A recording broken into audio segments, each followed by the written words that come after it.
All right. This is one of my favorite topics. I am a total planning and I wouldn't say productivity, but I am a planning nerd and I am a systems nerd. I'm not sure if you knew that about me, but I spent 25 years in the IT sector and I have a software development company. And I was a business technology, business process consultant for a couple decades anyway. So when I moved into this online space, I was really, really curious how, oh my goodness, really curious how solo entrepreneurs can give themselves that kind of accountability and also create a system for themselves that actually really works well for optimizing their time. And that is something that a lot of people struggle with. And I get this question a lot about like time management and productivity and how often I hear somebody say like, how do you manage to do so much all the time? Which kind of makes me laugh because sometimes I wonder, oh my gosh, what the heck did I do today? What did I get done? I can't even have some water because I have a frog in my throat. Okay. Planning and optimizing my work is like a total obsession of mine, but not in the way that you would think. When you hear that somebody is a great optimizer or a planner, what do you envision? Probably someone who is a rigid kind of type A personality, really detail oriented, high energy. I'm none of those things. I am like maybe type A, but I think that whole definition is really outdated. I'm not super detail oriented. I'm not high energy. I'm pretty laid back. It's not like I'm like rushing around doing things, 18 hours a day. I actually really need to chill. I really need to be able to kind of expand and contract in my work. So I am not one of those star student, always do your homework types. Even in school, I got straight A's, but I did it my own way, right? I actually test as a rebel or questioner in Gretchen Rubin's 4 Tendencies, which I highly recommend doing. It provides amazing insight into who you are as a person, how you're motivated, and how others are too, so that you can learn to communicate with them really effectively and motivate them really effectively. But being a rebel means that I have a hard time being motivated or accountable for anything. My rebel tendency rejects all internal and external accountability. Like if you say to me, "Oh, let's have an accountability partner," I'll be like, "No, no thanks." Like nothing would work less for me. My questioner tendency kind of rejects anything external. So I had to get really creative with my own productivity systems. Being a rebel questioner is great if you're able to work in a really completely unfettered way. Like that's why I am an entrepreneur. I couldn't work for somebody else. And if you're never accountable for anything, then that's fine too. But that kind of doesn't exist in life. So we have to find ways to work around that. But being a rebel doesn't mean that I won't do anything or that I don't want to work. On the contrary, I actually do a lot and I work a lot. It just has to all be my own idea. And I have to make it competitive with myself. I have to make it a game. I have to try and always prove my ideas to myself, whether they're wrong or right. But rebel or not, my big quest has been to find a way to structure my work so that I can have all the freedom I crave in my schedule and still be hyper productive, which is something that people look at me when I say that and they're like, what? Yes, all this extra structure is what gives you the freedom, because we ratchet down our freedom because we're always wondering, oh my gosh, there's something else I should do. There's something else I should do, but that's not true, right? So I create this kind of 3-tiered planning system and I paid really close attention to where the details made me feel a bit constrained. And I kind of worked around those because if I feel constrained or if I feel friction, just like anybody, I'm not going to do it, right? I'm going to like procrastinate or just reject it. So here's what I know. If I make it too difficult to keep track of new things to do, I won't do it. So it all sits there in my head. So even though I'm a systems person, this was not the place that a software tool was going to help me. Using a software tool to catch all of the to-dos, like those to-dos and tasks that come out throughout the day, just didn't work. So I write them on a notepad, just a notepad. I just write them on a notepad.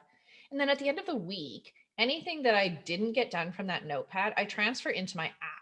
And I'm currently using Monday just because it's really simple. I don't recommend it for project management, but it is really good for just keeping track of tasks and like groups of tasks. I also have a list in there that I call the task backlog, and that's my big bucket. That's all the work that remains unplanned, but still needs to get done at some point. So I have that all organized into categories based on how I think about my work. Then at the start of each week, usually on a Sunday, I move all of the tasks I want to work on from my task backlog list to my this week's task list. That way I'm going through a prioritization exercise, and I'm also not overwhelming myself by looking at a huge list every week of things that I can't get done.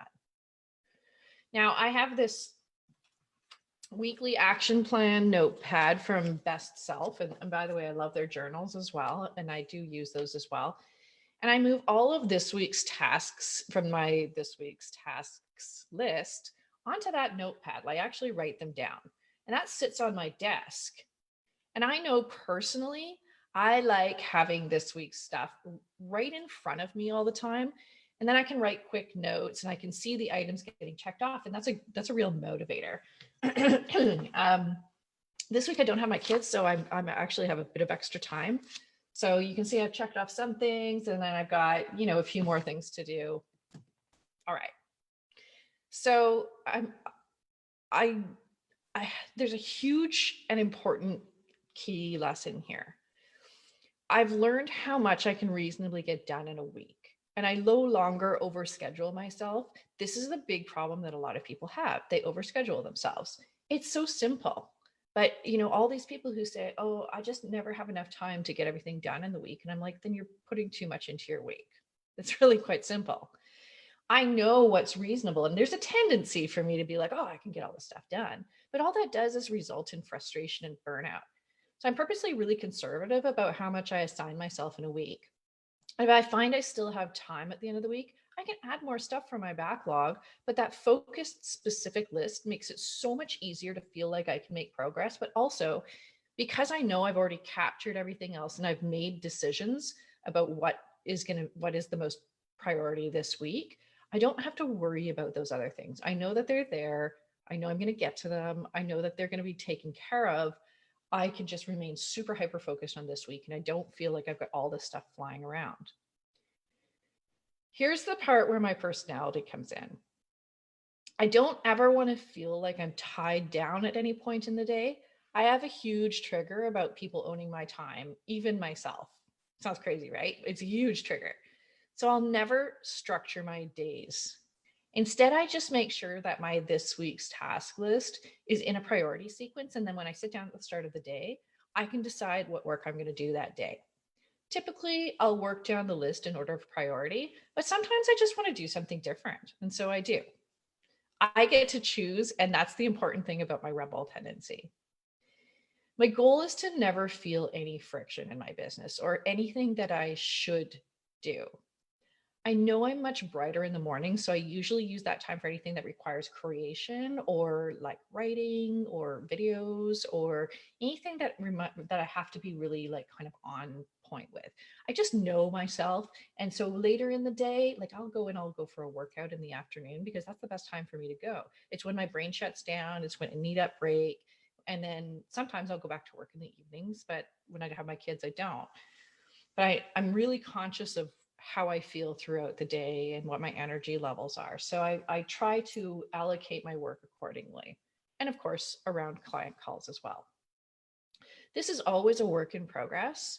And as I get more and more clear on how I like to work, I'm doing more and more things to structure my work that way. We all know that our days kind of typically turn out a little different than expected. So I want to be able to kind of go with the flow. And using this system, I'm able to ensure that I continue to make progress on my bigger projects, plus all of the minute details. In fact, in another video sometime, I'll tell you a little bit more about how I also have a list that is just repeatable every week. And it just makes sure I keep going with like my marketing activities and I stay consistent with them. So my daily tasks, this sort of task list management, this is more for like things that I do once, maybe projects, maybe just something I have to do. But my ongoing weekly task list is for all of my marketing and my admin and all the work that I want to do on an ongoing basis. So I have given myself that kind of freedom. Makes me feel like I own my own time. I also know what I'm trading off if I decide to do something different. And I treat my task list like a suggestion, not an edict. And that's just my personality type, and that's how I work. If you are an obliger, if you are an upholder, you might want to do things a little bit differently. And that's why we have to create productivity systems that work for us and our personality type. But this structure works so well. I have 4 clients who've hired me now to do the exact same thing with them on a weekly basis. I have a tool I've created for them where we have everything in one place. And just having this focus has enabled them to feel so much less overwhelmed and like they're actually making progress on all of the things in their business.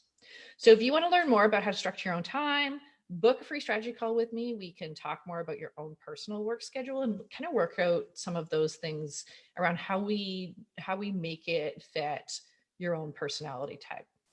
All right. There's a link in the video description to book a free strategy call. Tell me if this sounds like it would work for you. What kinds of things have you done? What tips and tricks do you have that have helped you with your time management, your productivity? Okay, I could talk about this stuff forever, but I gotta go because I gotta hop on another client call and talk to my amazing client about his business. Okay, we'll talk to you guys soon.